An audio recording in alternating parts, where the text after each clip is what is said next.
সাত সকালে নানুরের কিন্নাহারে বিএলওর বাড়ির পাশ থেকে উদ্ধার হলো বিপুল পরিমাণের ভোটার কার্ড।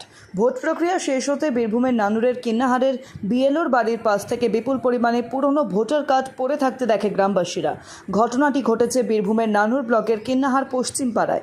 স্থানীয় পুলিশ সূত্রে জানা গেছে, পশ্চিম পাড়ার বাসিন্দারা সকাল হতেই মাঠে যাচ্ছিল, সেই সময় বিপুল পরিমাণে ভোটার কার্ড পড়ে থাকতেই দেখতে পায় গ্রামবাসীরা।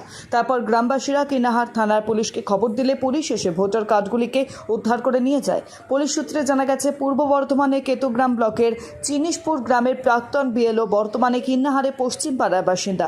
তিনি আগে বিএলও থাকাকালীন মানুষদের নতুন ভোটার কার্ড দিয়ে পুরনো ভোটার কার্ডগুলি মানুষের থেকে সংগ্রহ করে সেগুলি ব্লকে জমা না দিয়ে তিনি রেখে দিয়েছিলেন। সেই পুরনো ভোটার কার্ড গুলি মাঠের ধারেই ফেলে দিয়েছে বলে জানা গেছে।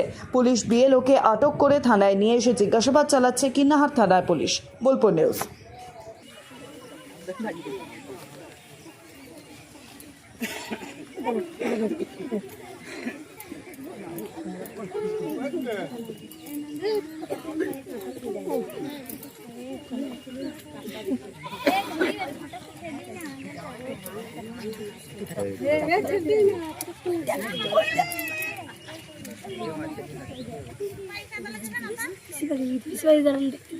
Ay,